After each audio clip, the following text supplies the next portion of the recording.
particular one goes back to when I was around about 16, I can roughly remember. The body is made out of a solid bit of balsa. The mudguards were shaped out of flat copper, and then the little bars to join it to the body are soldered on. Little steering wheel, but very basic.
This is a Maserati 250F. It's an Italian Grand Prix racing car from the 1956, actually, to be exact.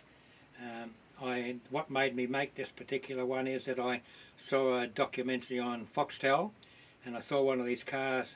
I heard it as I was walking through the lounge room, driving along beside a little river and a nice road, pulled up. The guy hopped out and he told you the whole history of this car, how it's constructed and what the motor is and all the suspension and everything. Talked about the performance and everything, and that's the reason why I made that car, because it influenced me.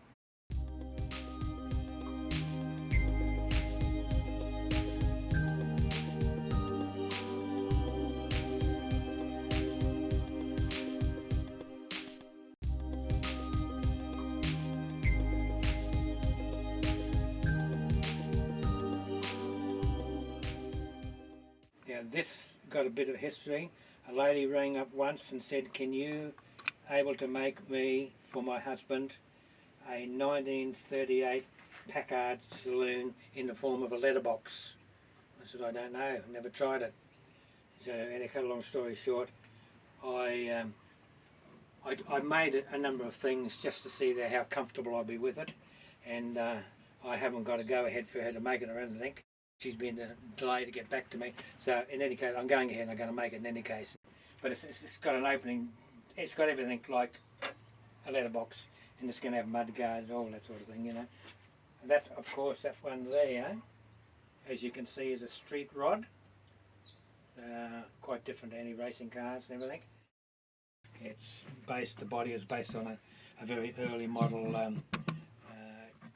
vintage type bodywork they use, and they develop it into their concept of what they want it to look like, and there's many different types, but that's just a particular one.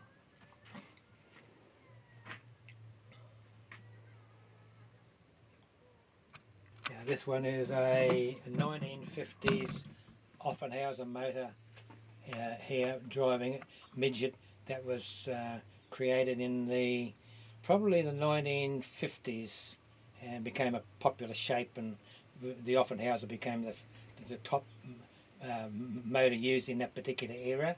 And a lot of these cars come to Australia with prominent drivers, and they were sold to local people. So that's about a 1950s one. Now this one is a 1930s, when midget speed car racing started in America. It's driven by a outboard motor used on boats, and it was developed to be working speed cars, and it was the most efficient and best performing car in the particular era.